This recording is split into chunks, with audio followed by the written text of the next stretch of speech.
so interesting that the Victorians managed to get quite close to 100% recycling.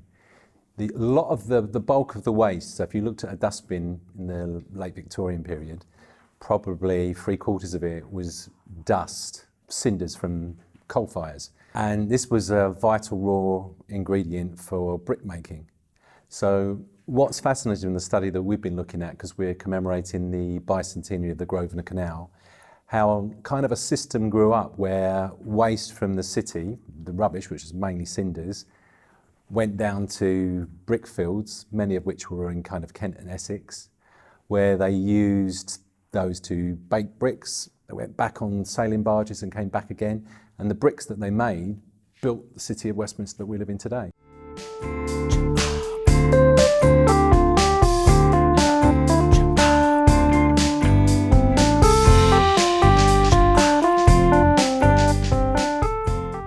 Around 3/4 of the waste in a dustbin was either breeze, which was the unburnt chunks of coal, or dust, the stuff that was actually used by the brickmakers. So the dustman collected these, horse and cart, so that you'd see a dustman go round and shouting, "Dust-ho, dust-ho," and ringing his bell. Go around with a basket, go into a house, collect the dust, and then tip it into a high-sided cart. And they had to go somewhere. That waste always goes to the margins and impacts the marginalised. The people who throw things away just don't want to see their rubbish. They just want it out of sight, out of mind. So originally, when that was people in the Westminster, the centre of London, that meant sending the waste out a little bit further afield. It might be down to Notting Hill or something, which was outside of London at the time. So those were the areas where all this waste was dumped, and you ended up with these dust piles. The people that sifted through the waste, because you wanted to have the dust and the breeze, which was used for the brickmaking process, separate to one side, but things like rags were used for paper making and bone for making glue. So all those things had to be separated out, and they were almost 100%, they were women. If you look at all the prints from the time, they're women that are sifting through the dust trying to find things.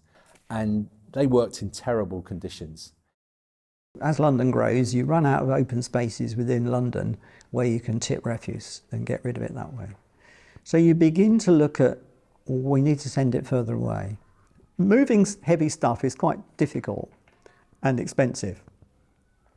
Barges on rivers and canals are relatively efficient. They can move big loads relatively easily. When they started, these are sailing barges, so they're barges with sails that go up, down, so they're a low-cost thing. They was basically taken away by sailing barges, and they were called stumpies, where the bigger barges had taller masts, and they had the stumpy rig so that they could go under the bridges.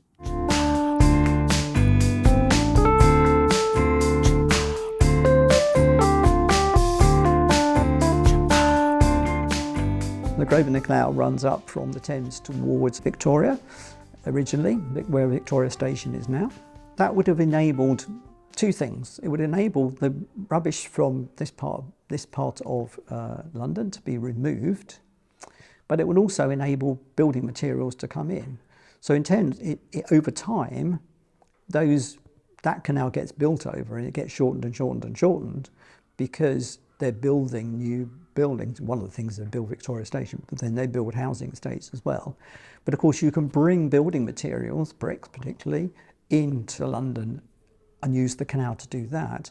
And then you can use the canal as a way of getting your rubbish out onto the Thames and then up the Thames to the Thames estuary where you're going to tip it.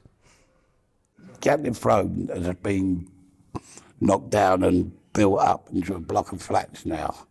At the time, 30, 40 years ago, it used to be where we parked all the vehicles, and that's where we tipped them. What we used to call, they used to have a thing called a tipping hall, and they have a weighbridge either side. You go in, way on the weighbridge, you'd go in, back the vehicle onto one of the tipping bays, open it up and shunt the rubbish out onto like conveyor belts. And they used to take it up so that nothing got stuck and then drop it onto barges.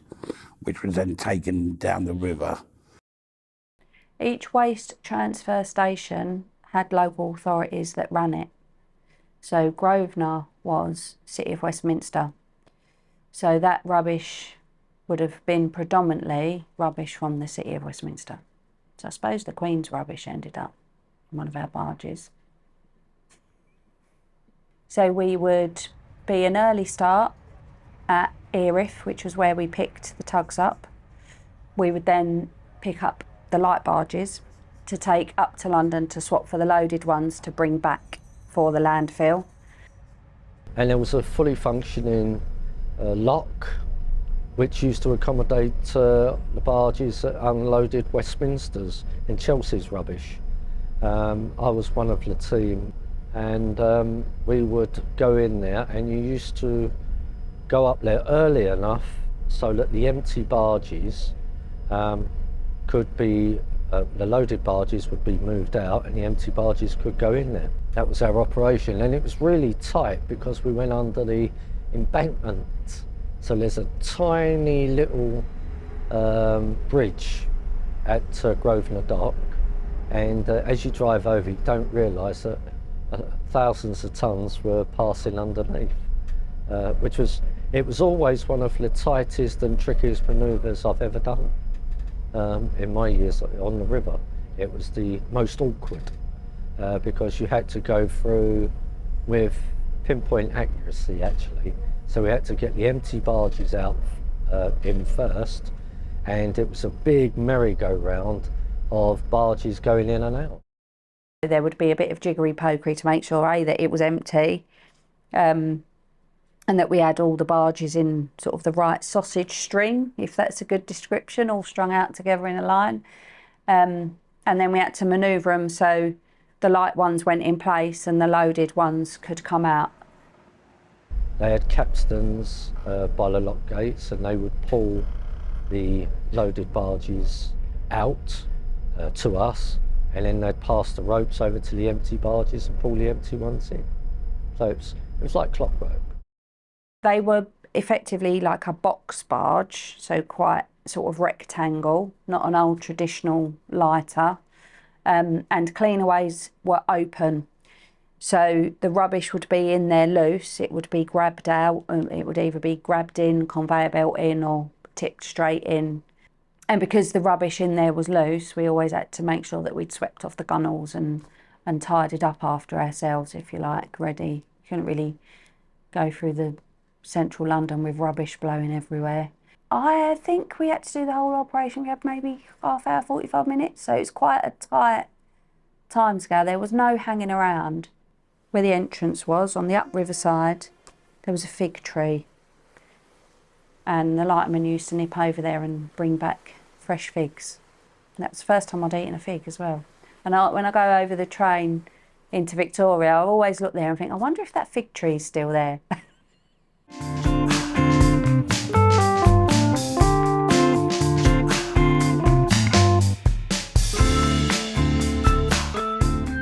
So Gatliff Road is from an era when waste was managed very differently, very, very simply. So you just basically, in London, put your waste on a barge, sent it to one of the big landfill sites in the Essex and Kent marshes, and tipped it there and forgot about it. But there was a place at Rainham which was a vast hole in the ground. And in this hole, there was a farm. What happened is they moved the farm away and used it as landfill. Now, that hole in the ground was roughly about 4 miles round. At Rainham, it was like a massive green garage, really, with like gantry cranes that would grab the rubbish out of the barges. They'd be unloaded, it would go to landfill, and they'd pop out the other end light, then go all the way back up at some point to Grosvenor, and just that kind of big circle. So those hills that you see at Rainham were never there. I think each one of the hills at Rainham, if I'm right, is 12 million tonnes. And I think there's 3 hills there. So there's a lot of rubbish there. As London gets bigger, where the landfill sites will be much further away. So they're going out into Essex and out into Kent. So the transportation costs were starting to impact the ratepayers. So when we got to the end of the 19th century, when the London County Council came along in particular, council started thinking, we can burn this and we can burn it on the site, we can burn it in our own borough and then we don't have to transport it. It's going to be cheaper, but when we burn this waste, we can turn it into electricity. But unfortunately, the technology wasn't as advanced as it is today, and the kind of dust destructors that they had, there's an example of the one that we've looked at in Notting Hill. Most of the people who lived around Notting Dale, a lot of the ladies that lived around there worked in laundrettes and as laundresses, and they would have been devastated by having a kind of a dust monster belching out smoke. After the First World War, those old dust destructors are becoming pretty well worn out. But because in the 1920s and 1930s, local government doesn't have a lot of money, it's really strapped for cash. There's a depression in the country, the economy is in a poor state, and local authorities don't have money. They can't really afford to replace these old dust destructors. So very few new ones are built, and most of the ones that had been in use eventually stop working, they give up, which is when they go back to barging the rubbish away down the river. It was in the 1970s that the then Greater London Council, which had been formed in 1965, built the first new incinerator. And these, of course, are conveniently placed near the river, so you can ship the refuse down to them along the Thames. They don't interfere too much with local people. When the council's then contract ended in 1995, we put a new contract in the market, and that contract proposed to radically change how Westminster disposed of its waste by burning it, which is a lot better than sending it into landfill. So that meant that we could make deliveries direct to the incinerator rather than use Gatliff Road, which was a rather inefficient operation. It was very dirty, it was smelly because the waste was loose. It wasn't like compacted in containers like they do now. So it was a really outdated, old-fashioned operation, and the site was constrained, so we also couldn't modernize it. There was a lot of pressure for housing in those years, so it was decided to put that site to a lot better use than for waste and sell it off for housing, and that's basically what happened to Gatliff Road.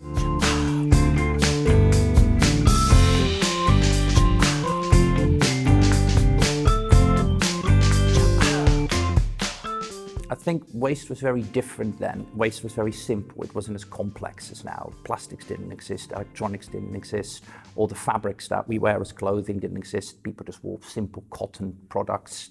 The waste was a lot simpler, and there was a lot less of it because we didn't have a consumer society. That only started in the 1950s.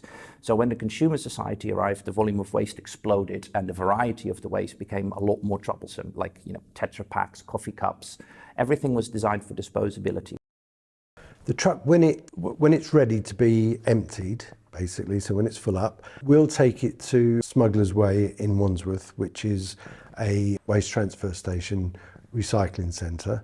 So the recycling is tipped separately from the general waste. The recycling then will be separated. It will go through a number of processes, conveyor belts, trommels. They'll extract the glass, the plastics, the cardboard. All of that will be baled up or contained, and that will go off to processors that will recycle it, so that they'll sell it to the processors.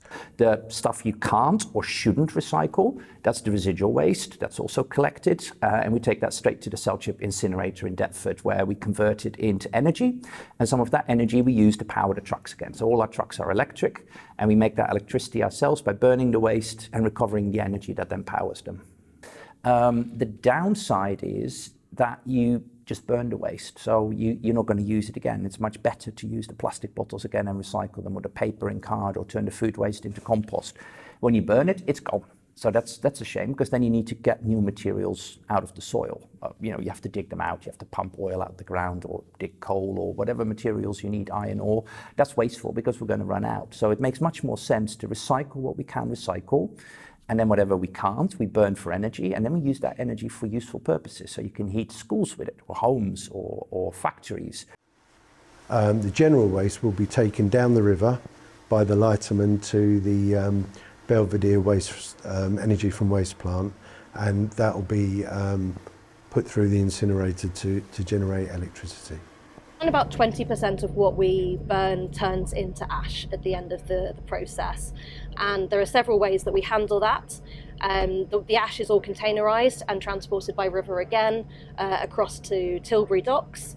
And there we extract the metals are recycled, and the ash itself is recycled into construction aggregates.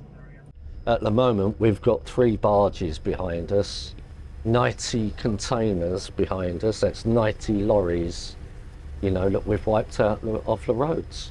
We're talking about pollution, we've got 1 vessel towing 90 lorries worth. That's just us. There's 2 other tugs doing that as well.